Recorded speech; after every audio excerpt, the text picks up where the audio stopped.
Welcome back to the Cricket Matters podcast. If you're new to the show, thank you so much for tuning in. Please make sure to subscribe and review when you have a chance. We really appreciate it. With me, as always, is my co-host, James Breese. And on today's show, we have a returning guest. Despite his complete inability to work his calendar, he's managed to turn up for us. It's Kent coach Toby Radford. Toby, welcome back. Nice to be here, boys. Hope you're well. It took you so long to get on that I finished my cup of tea, Toby. It was terrible. That's actually quite good for me then. No, thank you for coming back on, mate. It's really good to have you here. And we've got you back to talk about a recent article you wrote in Wisden Magazine. Is that correct? Is that how I pronounce it? Yeah. So last time we had you on, you were talking all about coaching philosophy. But it's a bit different this time. So the article you've written for Wisden Magazine is all about left-handed batsmen and why they're doing much better in the county cricket game today. So let's dive straight in. What was it that prompted you to start looking into performance of left-handers versus right-handers? Was there a specific moment, anything in matches that happened to sort of trigger the investigation? Yeah, a little bit. It's so as you mentioned, I work with Ken to sort of go in and do consultancy with their batting. And halfway through the season, we had we had 2 or 3 games back-to-back county championship matches. Oliver Hannon Dalby at Warwickshire, right armour, angling into the wicket, was angling in, either hitting on the front pad LBW or with the angle, then getting a bit of swing away and challenging the outside edge and getting the edge caught behind, caught and slipped. So the right-handers were really struggling, and he took the wickets, won the game for Warwickshire.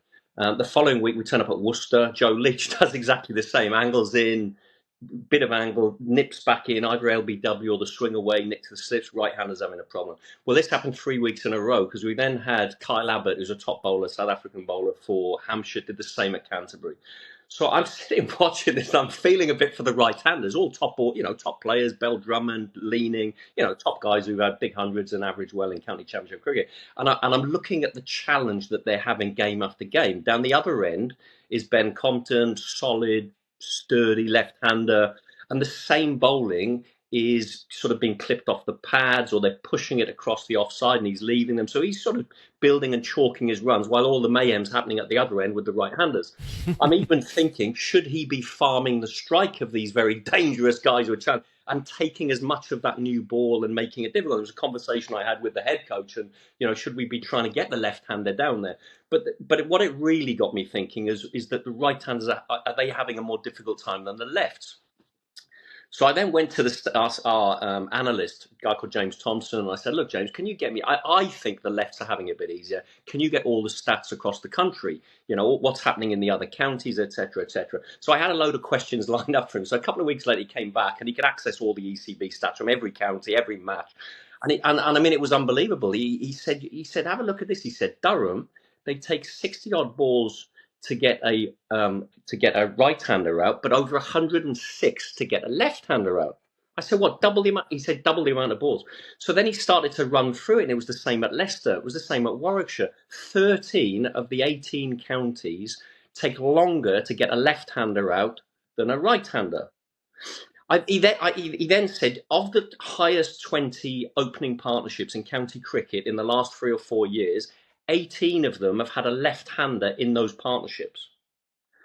7 of the top 10 batters in county championship cricket this year were left-handers, 7 out of 10. Now, given that there are fewer left-handers than right, I mean, that's ridiculous again. It's a ridiculous percentage. So all of the stats were backing up what I was seeing and what I was believing watching the cricket, that these poor right-handers are having it tough and the left-handers are having a bit of an easier right. All the stats were backing up. And I could go on. There's more in the article, and this runs right the way through. So it then got me thinking in terms of putting the article together, why? And then I spoke to Stuart Barnes, bowling coach at Warwickshire. I spoke to Darren Stevens, who was a fine bowler at Kent, talking to them as bowlers and bowling coaches why they think bowlers are bowling better at right-handers than lefts, and left-handers generally, and the stats are backing it up, are having an easier ride in county cricket and doing better in county cricket. And that's the premise of the article, and it's had quite a bit of traction. And people are saying, "Cool, I was interested, didn't know that." I think it's sparked a bit of conversation. I'd always felt it, but I didn't realise how strong the statistics were really backing it up. James, before you jump in, because I can see you're desperate to ask a Yeah. question, just a quick one from me. The bowlers, were they majority right-handed bowling at left-handed batsmen, or were they a mix of left and right-handers? And does that make a difference? It's mainly right-handers, and this was the point. So Stuart Barnes was saying, look, most bowlers are right-handed, most batters are right-handed. So when a young bowler's learning the ropes of bowling at an early age, he's generally, you're putting the target on the top of a right-hander's off stump, and he's learning the action to do that. The other thing that's come about is this wobble seam. So a lot of the top bowlers now, they don't bowl and look to swing too much. They generally hold the seam to wobble it. So they don't know which way it's going to go when it pitches, right? It Yeah. might nip in and hit you on the front pad. It might nip away and nick to slip. So all the time you're challenging both edges of the bat. And the three bowlers I mentioned, who all did us game after game, right? Hannon, Dolby, Leach, Abbott. They all have this slight angle into the stump. So if you can imagine you've got the angle into off stump, you can't leave the ball. If it doesn't swing, you lose your off stump. If it does swing, you have to play it. It swings, you nick it behind. So the challenge of your judgment of what to play, what not to play is huge. And these are top quality bowlers, with a Duke's ball swinging on pitches that do a bit. It's a real challenge for these right-handers. So that was it, and it's been fascinating actually, and then unearthing all the stats to see. I think, God, we're onto something here. And then how can that be used? That was the next bit. There's the why, and then how as a coach, you can improve your players. The left-handers, how you can work with them. Because the other point I was making is when the left-handers are challenged in a similar way, and I talk about Warner in the article, where I think he was averaging in the mid-40s around the world, but he's averaging 19 in England against Stuart Broad, right? Well, Stuart Broad goes around the wicket and has this wonderful ability to angle in and go away from the left-hander, which is what these right-handers are having in every game. Right, so he creates for the left-hander what the right-handers are having game after game after game in the county championship, and Warner struggled with it. So when the left-handers are exposed to that, they come unstuck in the same way, but you just don't see it as often because there aren't many as good exponents. And I talk about the reasons why, and the bowling coaches talk about the reason why. And I was making the point when I spoke to James yesterday that I don't know if you saw the T20 the other night in Barbados, but Jofra Archer actually from around the wicket got the ball angling in and swinging away, and he caused havoc for the West Indies left-handers at the top of the order. So if you can do that skill well, you will knock over the left-handers. But at the moment, clearly in England, there aren't many who can do it. Hence why left-handers are, it's better to be a left-hander than a right-hander at the moment in county championship cricket, and it's been proven. Well, not that I'm a county championship batsman, but I'm a left-hander and open to batting. So this is like music to my ears in some respect. But, for the change, for once in a lifetime, we have something that's maybe getting it easier for us as opposed to everybody else in terms of everything basically. But there's a couple of things here to unpack. So I'm going to take us back a little bit. So you talk about the angle of the right-hander coming into the right-handed batsman. They've got to play the ball because if they leave it, it could hit the off stump or it goes nibbling away and they get an edge outside. How does that differ from a right-handed bowler bowling to a left-hander? Let's just talk about that angle first and that aspect. So let's talk about what difference is there. Well, Darren Stevens was making the point that when he was a very successful county bowler, right, to right and left-handers. And actually, Jimmy Anderson's stats are very similar to both. But what I was finding when I look at the stats, some are brilliant to rights, but really struggle to the left-handers, right? But so you're talking angles, and Darren Stevens was saying to me that he had success against the lefts because he got in very close to the stumps, had a good wrist position, and was able to set the ball off on the stump line. So if it swung back, he could get the LBW. If it carried on going, he could get the edge. Now, he believes a lot of bowlers now, because of this sort of in vogue thing of bowling with the wobble seam, they just go across the wicket, they go across the left hand, and they've lost the art of swinging back a little bit. Plus, he thinks they're too quick to go around the wicket. So they don't try to come over and swing it back. Dan Worrell does at Surrey, and he's very good at it. He's a top quality bowler, Worrell, the Australian guy, and he swings it a lot and late, and he gets in tight. But most go around the wicket very quickly, where the action has to be a bit different. So to create what Broad does is not easy because you've got to come wider and not run on the pitch. If you do your normal action from around the wicket to a left-hander, you're going to end up going on the danger zones, and the umpire's going to say, look, you've got to get off the pitch, which then means you've got to come wider And if you land on a wider bit, you're not finishing off the action. So you actually end up bowling it, starting it too wide, and then you're giving the left-hander width, which you love, cuts, and you got your hands through the ball, right?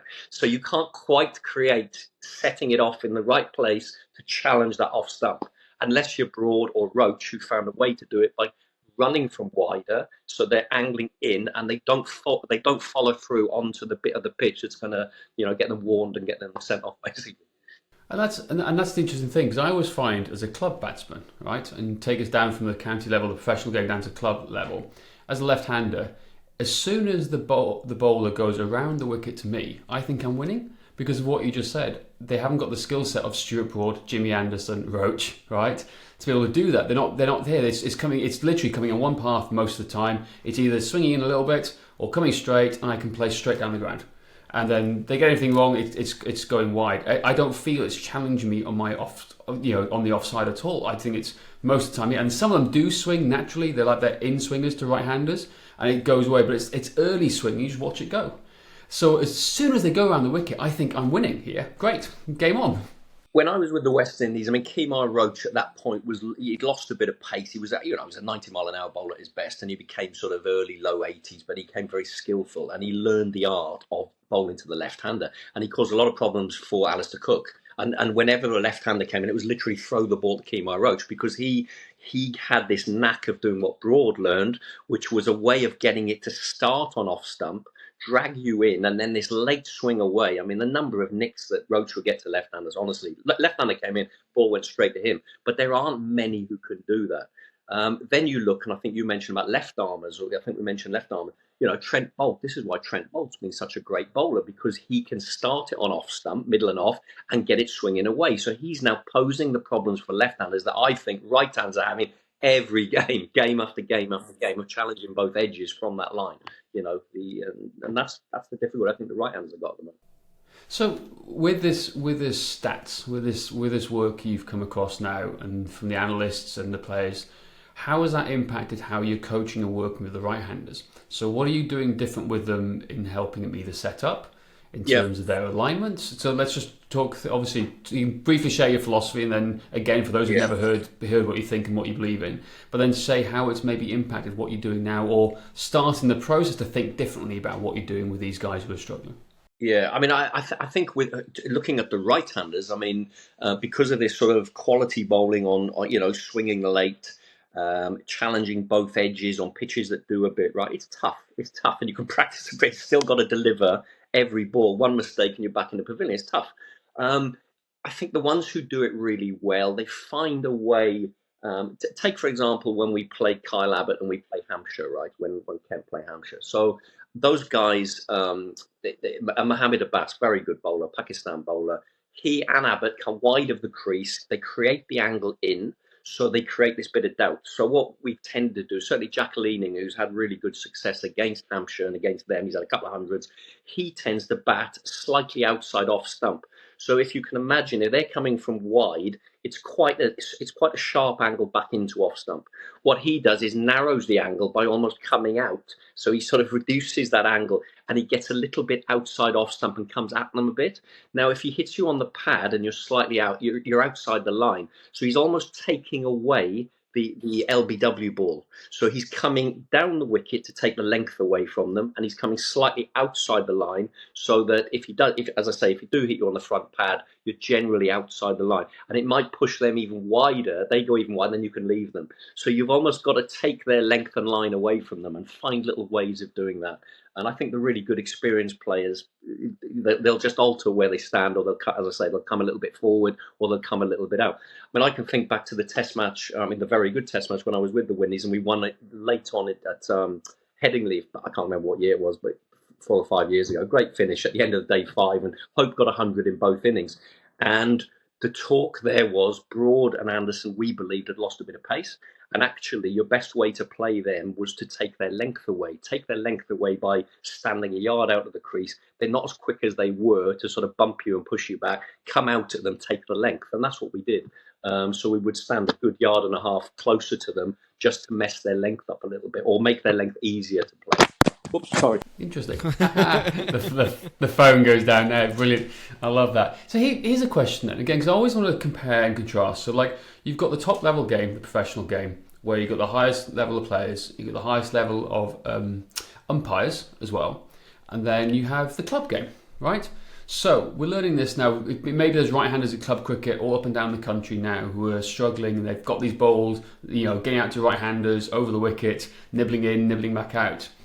But the other thing sometimes you're going to contest with is your position, your stance, and where you take guard. So you're talking now potentially moving outside the line a little bit to negate this issue here now.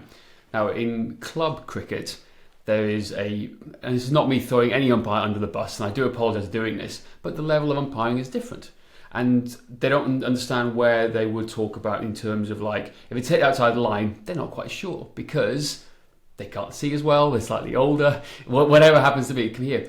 What would he say to the club cricketer if they're having the same sort of issue here? Would he still suggest for them to go outside here, even though there's an issue with the idea of like mitigating factors such as umpiring quality, which you do see from time to time? Yeah, I mean, I think I think the really top players, right? They make adjustments even during an innings. So, for example, you'll find during an innings the ball suddenly starts reversing, right? The top bowler, he might be bowling away swing with the new ball. 20 overs in, it's not swinging much, but he's got a bit of polish on one side. He's now challenging you in a different way.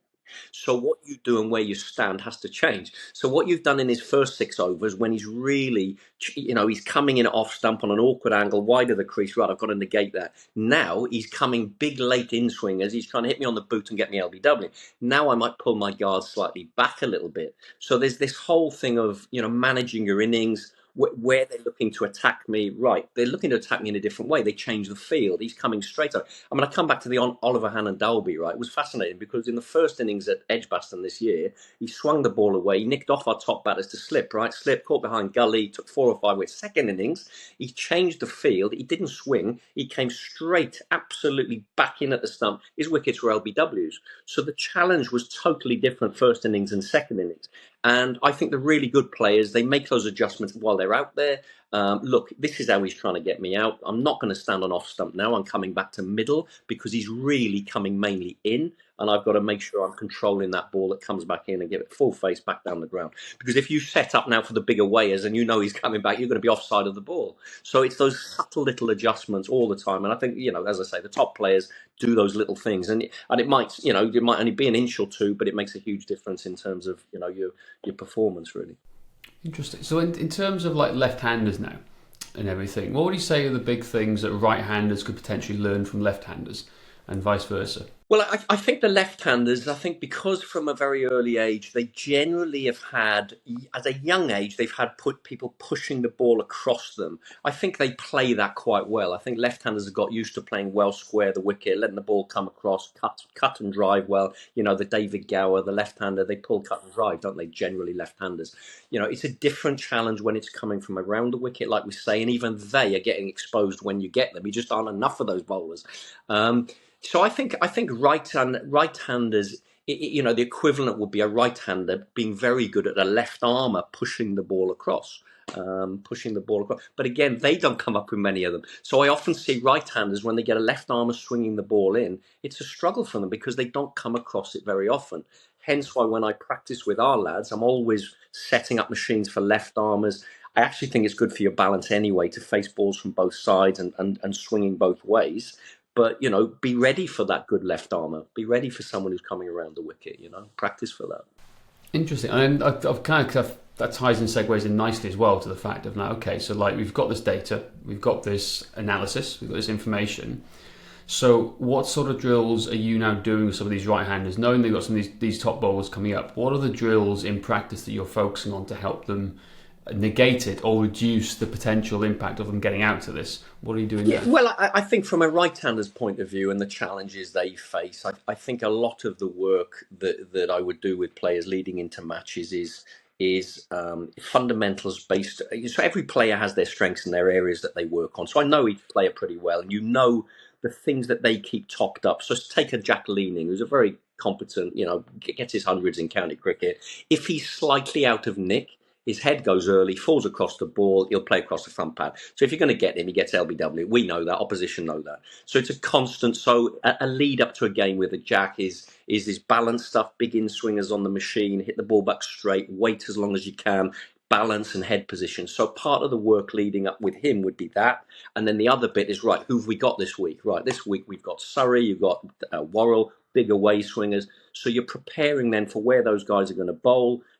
You might be trying to get the angles they bowl, the pace they bowl, the type of swing on a machine. So you're trying to make stuff as specific as possible for the opposition you're coming up against. And I mean, it's the same in any sport, really. You're preparing as best you can. Then you take a Joey Everson. Joey's issue is slightly different. His would be more of a good posture in his setup. And if he's well lined up, he's in good form. If he's slightly out. So it's about reminding him in his position. And then again, the specifics. So every player, as you get to know them, the one thing you need to keep on top of, and everyone's got their one thing they need to get, and then you've got your specifics for the match coming up, and then hopefully the two merge on the day, and you go and you play, and hopefully you do okay. But that's really preparation for them, Interesting. And I just kind of want to almost one kind of final thought of this. It's like, so the work the analysts have done now to establish this, are they now going to adapt this to more left-handers I know they always try and have a right-hand, left-hand combinations in most of the games, but are they going to start to try and do more stuff along the lines of, like, okay, this bowler is bowling now, he's left-handers do well against him here now, so we can move the orders around? Is it going to change the way the analysts and head coaches do it? Massively, and I talk in the article about, even my days when I was at Middlesex, and we were fortunate to win the T20, ironically, against Kent right off the last ball back in 2008 or whatever it was.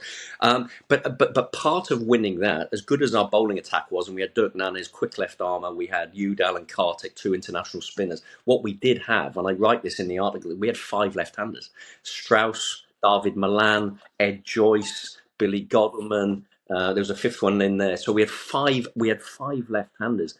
And what it's really doing, we all know the advantage in white ball cricket of having a left-hander. The bowlers have got to change their lines, the fielders have got to move.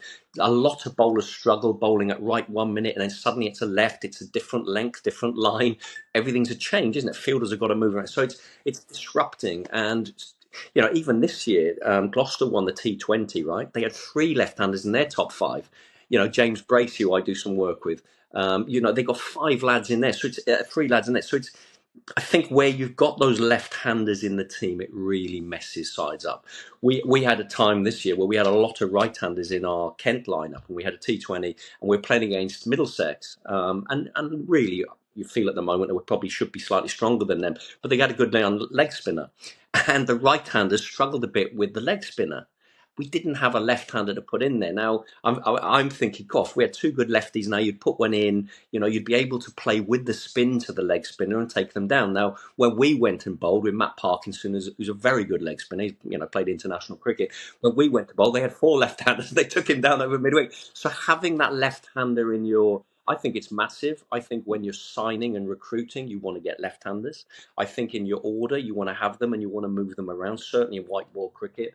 And as I said earlier, even times where if the rights are struggling, why can't you manage the innings and say to your left-hander, hey, look, mate, do us a favour, see off Hannon Dolby, right? See off Kyle Abbott. It's going to be tough, but see him off, because if we get through him, I know it's going to be easier for these other rights. Now, the old tradition is, no, you play what comes down. But if you play what comes down, you might be 20 for 4 because he's taken all your right-handers out. Protect your right-handers. There may be another day where there's a left-hander causing havoc for the left armer causing havoc for the left. And you say, no, I'll take him as a right-hand. So you should ideally make it easier, I think, as a pair.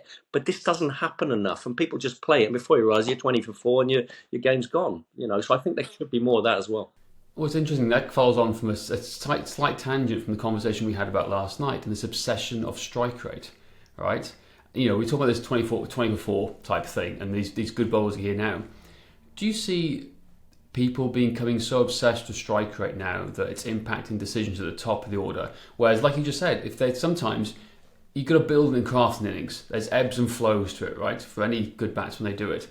But if you're so obsessed and the pressure is to get the strike rate, where you're trying to push at balls you wouldn't necessarily need to do it, is this element of like, well, maybe we need to focus less on strike rate at some points and focus on the actual crafting the innings? 100%. You've got to play the surface in front, and you've got to play the opposition. And it's about winning the match, isn't it? It's about winning games. And sometimes it's not going to be great entertainment, but you've got to win the match. And I think there is, certainly with baseball and the way England have gone, and of course England have done it on pretty flat wickets with some top quality players. And it's worked to an extent. It's more difficult when they go abroad because the pitches aren't always going to suit them, and teams are going to put home pitches out. And they're finding already when they go away from home, it's not as easy as it is when you set your own pitches and take the pace out of them. But for me, it's about winning matches. I mean, I work with a lot of pros from other counties, and it's interesting that they say to me, quite a few of them, that they feel under pressure at their county, that they're always being told about strike rate, and there's always become an obsession. And actually, no, still manage the game. You've got to win the game of cricket. And there's many ways of winning the game of cricket. And I'm probably a bit old-fashioned, but you can backload your innings, be in a good position going into the last 10 overs of a 50 or whatever, and you can get 10 and over easily if you've got batters in and you've got a good liner. But if you got too hard early on and you're 50 for 5, the game's gone. So I think this balance of when do you attack, still trying to keep wickets in hand, keep your good batter in there for as long as possible. Those old adages, they still stand up for me. And I see sides that do really well still doing that. Some are getting a bit obsessed, I think, with strike rates, and it's putting pressure on very good players who are actually then starting to suffer, and they're feeling their game's going downhill because it's pressure they don't need. It's a tough enough game anyway. Go and play and win the game. And for me, if you get one more run than them, you've done the job, and we've won, and I'm happy, and they're happy. Exactly, it is a tough old game, both mentally and physically, and I think we start to realise that. And again, just following on from a conversation we had last night, I shared with you the stats of how we put a quiz out and did a survey of how many amateur batsmen in the last 12 months have scored a 50 or scored 100, and we're talking 94% of batsmen in amateur cricket have not scored 100 in the last 12 months. 94%. But yet one of the things they want to improve the most on is their strike rate. Whereas you judge a batsman on currency, right? I think the two things we've seen and that have all led to this have obviously been the IPL, the expansion of T20 cricket, which is almost going too far, and it's become a bit of a cash cow for me. I love T20. I've had a bit of success in T20, but I still like the other stuff. I still like the 50 over and the 4-day and the 5-day.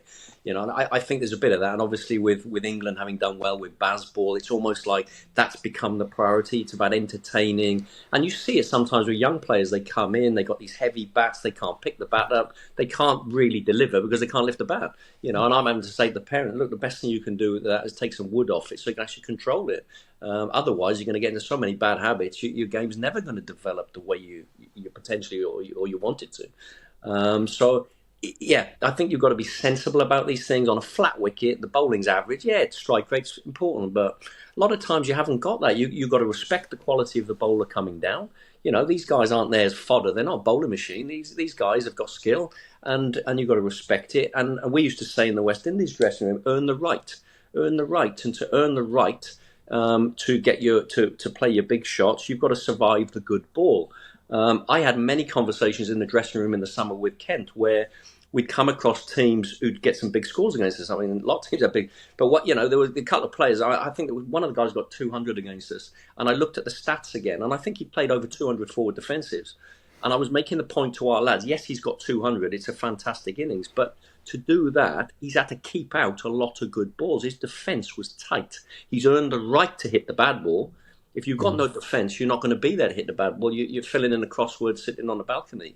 You've got to be tight defensively in that 4-day, 5-day mindset to go and play your good shot. So you've got to be solid, haven't you? Nice one. So, mate, just to sum up the article and to help any club batsmen or even pros listening into the podcast here now, the basis of what you've learned from those stats.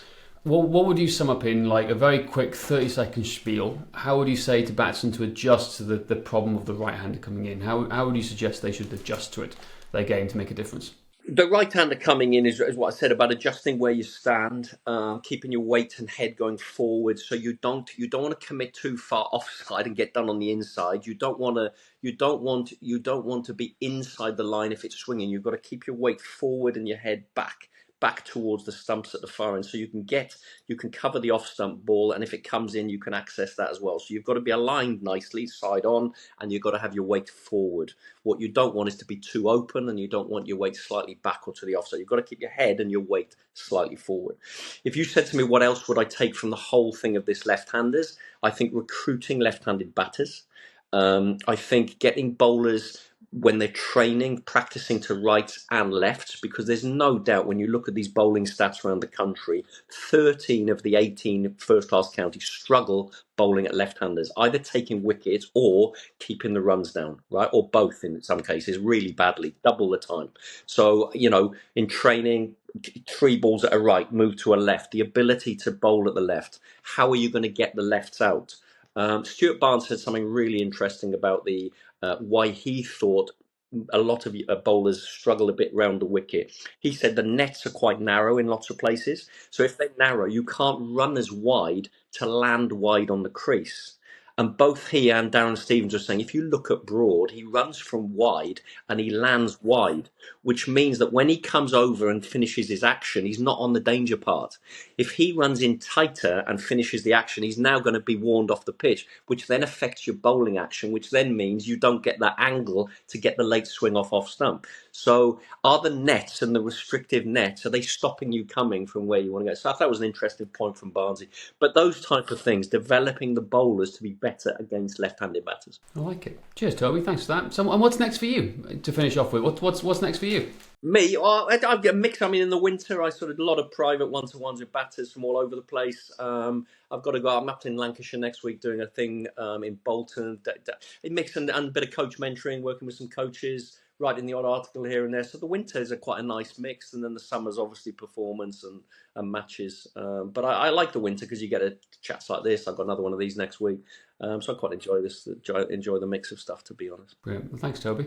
Much appreciated. Thank you very much. It's great. I think I'm left-handed as well. I think I've missed my call in. I should have been a batsman. Should have been a cricketer, shouldn't I?